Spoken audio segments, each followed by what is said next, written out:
The number one question that people tend to ask themselves when they're looking for a new role is, am I qualified to do this role? Would I do a good job at it? Would I succeed? Can I tell the people in my network that I'm looking for this kind of role and not look totally ridiculous? And I actually think this is the wrong question to be asking. And here are the three questions that I think you should ask instead. Question number one, what high priority problem is this company or team trying to solve? Have they succeeded with one customer group and now they're trying to expand into new customer groups? Are their revenues looking really good, but costs are bloated and they need to figure out how to deliver the same products and services more efficiently? Maybe they're still trying to figure out product market fit. Or maybe they're in the continual incremental improvements phase and they're just trying to make everything 1% better and 1% cheaper every year. Are they closing sales really easily, but churn is high and they need to improve customer retention? Or they just need to sell, sell, sell and grab market share before competitors get it?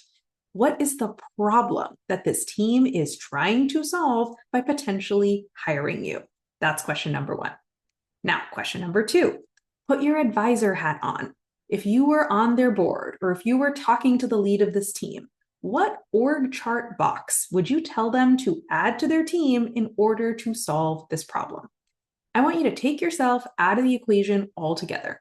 Just lean back and have a brainstorming conversation with the person you're talking to, or just have it in your head theoretically. If you guys were just shooting the breeze about how this team should solve their problem from question number one, what would you recommend that they do? What new box do they need in their org chart in order to solve this problem? For example, if their problem is that they need to cut costs, your recommendation might be you need someone who can come in, gather the key data in a chaotic, fast-moving environment, and quickly figure out where the bloat is. And then that person is going to have to build alliances and navigate tricky politics to actually get the cost down because no team is going to want to give up any of their budget.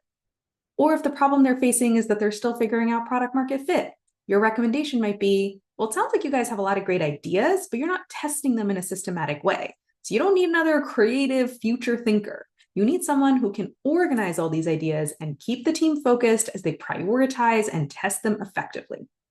Or if the problem they're trying to solve is just sell, sell, sell, and grab market share, you might tell them you need a sales leader who can optimize what the sales team is already doing, hire more people, and put repeatable playbooks into place so that the sales team can scale fast.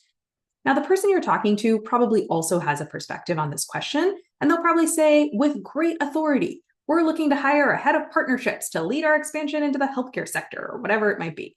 But you don't need to take their opinion as the word of God. You can take their opinion as a hypothesis, and then you can ask yourself, but what do I think? If I was advising them, what would I tell them to do? What kind of person would I tell them to hire? Then move on to question number three. Do you want your name to be in that org chart box? This is the point where you let yourself enter the equation, not before. Up until this point, it is completely not personal.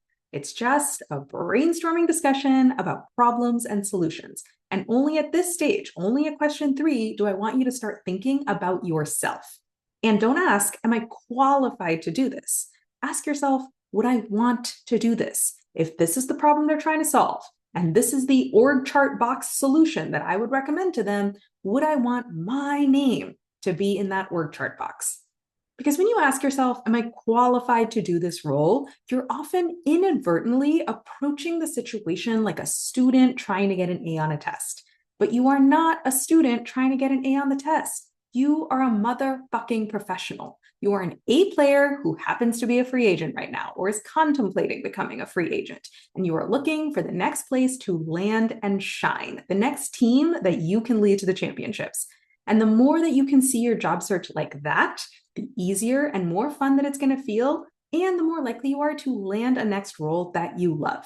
Now, hopefully this video gets you into that I'm a motherfucking professional headspace for a little while. But if you want to stay in that headspace throughout the duration of your job search, I recommend that you work with me. You can book a free consult call at the link below, and let's make the plan mental and tactical to get you to where you want to be. The link to book a free consult call is above, or it's at my link in bio if you're listening on Instagram.